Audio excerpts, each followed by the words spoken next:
Hello guys. Ang menu natin ngayon ay adobadong manok with papaya.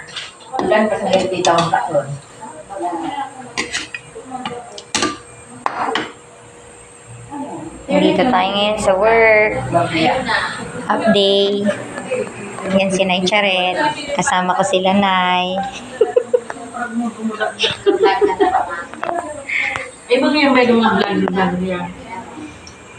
Mga kasama ko ngayong araw. Busy si Nay Charet. Ayan. May prutas, mangga at saging.